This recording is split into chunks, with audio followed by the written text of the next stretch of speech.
یہ منا کدھر رہ گیا ہے؟ وہ کپڑے پہن کے نکلا کیوں نہیں ابھی تک؟ السلام علیکم ایوری بڈی. حالات دیکھ کے لگتا ہے کہ ماشاءاللہ ہمارے گھر میں بھی عید آ نہیں بلکہ چھا چکی ہے. جب کوئی چیز اچھی لگے تو اس پر ماشاءاللہ ضرور پڑھنا چاہیے تاکہ اس میں برکت بھی ہو اور نظر بد سے حفاظت بھی ہو جائے. لیکن احمد کی تو بابا ہی نہیں ہے، پھر عید پر اسے کون نیا سوٹ دلائے گا؟ پتہ نہیں کیوں آج کل کے بڑوں کا اندازہ ہی نہیں کہ عید پر بچوں کے خرچے کتنے بڑھ جاتے ہیں. کیا آج اب اپنے ہی گھر کا رستہ بھول گئے؟ اللہم لک الحمد انت کسوتنی اسألک من خیرہ وخیر ما صنع لہ واعوذ بک من شرہ وشر ما صنع لہ. اے اللہ، تو ہی ہر طرح سے قابل تعریف ہے. تجھی نے مجھے یہ لباس پہنایا، میں تجھی سے اس لباس کی بھلائی کا اور اس کام کی بھلائی کا سوال کرتا ہوں جس کے لیے یہ بنایا گیا ہے، اور میں تیری پناہ میں آتا ہوں اس لباس کے شر سے اور اس کام کے شر سے جس کے لیے اسے بنایا گیا ہے. بھائی جان، یہ تو نیا لباس پہننے کی دعا تھی. کیا نیا لباس پہننے والے کو بھی کوئی دعا دینی چاہیے؟ بالکل سارا اپی، یہ تو بڑی اہم بات ہے جو عید کے دن سب کے کام آئے گی. نیا لباس پہننے والے کو بھی یہ پیاری دعا دینی چاہیے. تبلی و یخلف اللہ تعالی. اس کا مطلب ہے کہ اللہ تمہیں یہ لباس اچھی طرح پہن کر پرانا کرنے کی توفیق دے اور پھر اس کی جگہ مزید نیا لباس بھی عطا فرمائے. واہ، یہ تو بڑی پیاری دعا ہے. یعنی پہننے والے کو لباس خوب استعمال کرنے کی دعا بھی مل گئی اور پھر پرانا ہونے پر اس کی جگہ مزید نیا لباس ملنے کی دعا بھی مل گئی. That's great. واہ بھائی واہ، عید کے لباس میں ہماری ننھی منی سارا تو آج بڑی پیاری لگ رہی ہے. دادو جان، آپ کو کیسے پری لگ رہی ہیں؟ مجھے تو آپ انسان ہی لگ رہی ہیں. بھائی جان، دادو نے پری نہیں پیاری کہا ہے. او اچھا، پیاری سی پری آپا. ویسے دادو جان کو آپ واقعی اتنی پیاری لگی کہ آج تو دادو ماشاءاللہ پڑھنا ہی بھول گئی. شاباش عبداللہ بیٹا، تم نے ٹھیک یاد دلا دیا. واقعی جب کوئی چیز اچھی لگے تو اس پر ماشاءاللہ ضرور پڑھنا چاہیے تاکہ اس میں برکت بھی ہو اور نظر بد سے حفاظت بھی ہو جائے. یہ منا کدھر رہ گیا ہے؟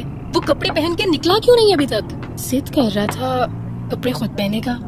سارا، آپ نے بھائی کی ہیلپ نہیں کی؟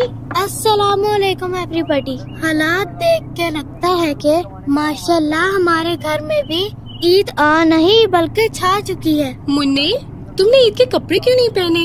ہوا کیا ہے میرے لال کو؟ چلو میں پہنا دیتی ہوں اپنے بیٹے کو. میں نے تو پہلے ہی کہا تھا. اتنے اچھے تو ہیں یہ کپڑے، ان کپڑوں میں کون سا مجھے کوئی عید نماز سے بھگا دے گا. اللہ، منی کو ہو کیا گیا ہے؟ روزوں کے چاند پر نئے کپڑوں کے لیے ایکسائٹیڈ ہو رہا تھا اور آج دیکھو عید پر بھی نئے کپڑے نہیں پہن رہا.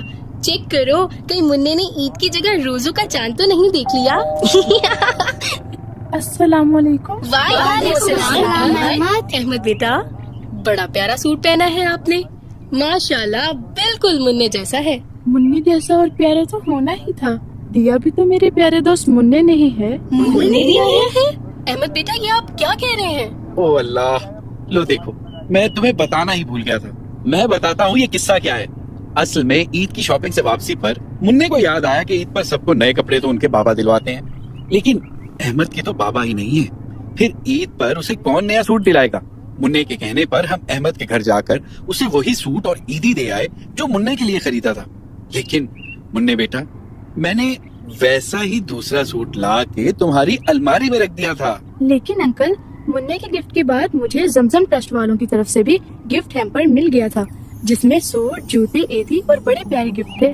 اب میرے پاس 2 سوٹ ہو گئے ہیں. میری تو موجیں لگ گئی ہیں. اچھا تو یہ بات ہے. واہ منی واہ، تم نے تو اثار اور ہمدردی کی بڑی اچھی مثال قائم کر دی ہے. مجھے خوشی ہے کہ میرے بھائی نے اتنا اچھا کام کیا. ویل ڈن منی، ویل ڈن. منی، تم نے تو بڑوں کو بھی عید منانے کا اصلی طریقہ سکھا دیا ہے. سوچنے کی بات تو یہ ہے کہ ایک مسلمان کی وہ عید کیسے ہو سکتی ہے جس کی خوشیوں میں مستحق لوگ، دوست، رشتہ دار اور ہمسائے شامل نہ ہوں. عید تو ہے ہی مل جل کے خوشیاں بانٹنے کا نام. کاش اس بچے کی طرح سب ہی عید کی خوشیوں میں دوسروں کو شریک کرنے والے بن جائیں تو عید کے دن کوئی بھی بچہ खुशियों से महरूम न रहे। सच में मैं कितना लकी हूँ कि मुझे मुन्ने जैसे दोस्त और इतने अच्छे हमसाए मिले। आज ईद है तो मुझे मेरे बाबा बहुत याद आ रहे हैं। अल्लाह मेरे बाबा को जन्नत में खुश रखे। सोचता हूँ कि आज जब सब अपने अपने बाबा के साथ ईद के लिए जाएंगे तो मैं किसके साथ घूमने निकलूंगा। अच्छा कोई बात नहीं, मैं दुनिया में ईद पर बाबा से नहीं मिल सकता तो इंशाअल्लाह जन्नत में तो अपने बाबा से मिल ही लूंगा। वहाँ मैं अपने बाबा से बहुत प्यार करूंगा। ये भी नहीं पूछूंगा कि बाबा मुझे अकेला छोड़ के क्यों चले गए थे। आंसू पोंछ लो बहादुर बेटे, खुशी के मौके पर रोते नहीं। अगर हमारा मुन्ना बच्चा होकर ऐसा इज़हार कर सकता है तो हम बड़े इस पर क्यों नहीं तवज्जो दे सकते। आज से आप भी मेरे लिए मुन्ने की तरह, आप हमारे साथ ईद मनाओगे। इंशाअल्लाह जैसी परवरिश मुन्ने की होगी वैसी ही आपकी होगी। अल्लाह के फजल से कभी कोई कमी नहीं आने देंगे। बाबा जान, अहमद बेफिक्र कैसे हो सकता है? ईदी देने का तो आपने उसे अभी तक बताया ही नहीं। हमें भी ईदी इस दफा कुछ ज्यादा ही देनी होगी। पता नहीं क्यों आजकल के बड़ों को अंदाजा ही नहीं कि ईद पर बच्चों के खर्चे कितने बढ़ जाते हैं। बेटा अहमद को भी जरूर ईदी मिलेगी। क्या मुझे नहीं मिलेगी? हमें भी ईदी चाहिए। जरूर बेटा, सबको ईदी मिलेगी। लो भाई बच्चों, मुझसे तो अभी अपनी ईदी वसूल कर लो। अभी तो मम्मा और दादू से भी ईदी लेनी है। क्यों नहीं बेटा, मेरी और दादू की तरफ से भी अहमद समेत सबको ईदी मिलेगी इंशाल्लाह।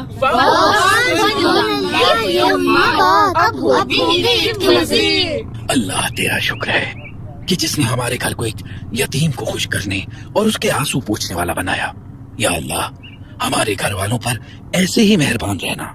मुन्ने बेटा अब जल्दी से नए कपड़े पहन लो, फिर हमने ईद नमाज के लिए भी जाना है। आप कहते हैं तो फिर पहन ही लेता हूँ। वैसे भी ये कोई ईद के कपड़े थोड़ी हैं। इंसान ने ईद पर दोस्तों को भी कोई मुंह दिखाना होता है। आखिर मोहल्ले में मुन्ने की भी कोई इज्जत है। रहने दो मुन्ने, कौन सा कोई तुम्हें ईदगाह से निकाल देगा। जाने से पहले ये भी खा लो। जी जरूर, ईद से पहले ताक यानी 1, 3, 5 या 7 खजूरें खा के जाना प्यारे नबी सल्लल्लाहु अलैहि वसल्लम की सुन्नत है। तो जिसको खजूरें न मिले वो ईद की नमाज भी न पढ़ने जाए। मुन्ने ऐसी बात नहीं, मकसद ये है कि वो कोई भी चीज खा के ईद पढ़ने जा सकता है। अल्लाहु अकबर, अल्लाहु अकबर, अल्लाहु अकबर, ला इलाहा इल्लल्लाहु वल्लाहु अकबर, अल्लाहु अकबर वलिल्लाहिल हम्द। माशाअल्लाह, पैगाम टीवी की ये बड़ी खूबी है कि ये हमेशा मौके की मुनासिबत से बर वक्त दीनी रहनुमाई फराहम करता है।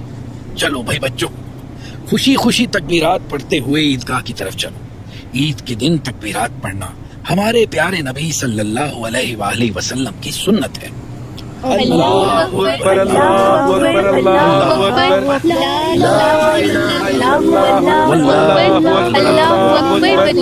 लिल्लाहिल हम्द। और ये भी याद रखना कि शैतान आपको बहकाने के लिए आजाद हो चुका है, लेकिन आपने रमजान में तिलावत, तरावी, नमाज और जिक्र के जरिए अपना ईमान जितना मजबूत कर लिया है उतना ही शैतान कमजोर और जलील हो चुका है।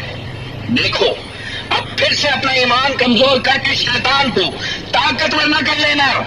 और हाँ, शवाल के 6 रोजे रखकर साल भर के रोजों का सवाब हासिल करना भी मत भूलना।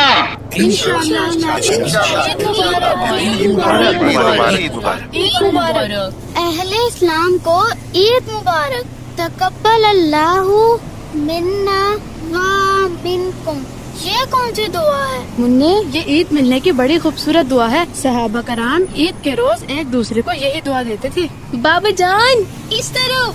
क्या आज आप अपने ही घर का रास्ता भूल गए? सारा ये तो हमारे प्यारे नबी करीम सल्लल्लाहु अलैहि वसल्लम का मुबारक फरमान है कि ईद पढ़कर घर वापस जाते हुए रास्ता बदल के जाना चाहिए। दादा जान, क्या ईद खत्म हो गई? बस इतनी सी ईद होती है क्या? बेटा, ईद दूसरों को खुशियों में शरीक करने और दूसरों की खुशियों में शरीक होने का नाम है। इंशाअल्लाह आज हमारे घर में भी बड़े मेहमान आएंगे। हम भी रिश्तेदारों और दोस्तों के यहाँ जाएंगे और फिर हम सैर करने भी जाएंगे। वाह, फिर तो आज वाकई ईद का मजा आ जाएगा। बिल्कुल, लेकिन ये भी याद रखना है कि ईद की खुशियों में शैतान को शामिल नहीं करना। शैतान से हमारा मुकाबला जारी रहेगा इंशाअल्लाह।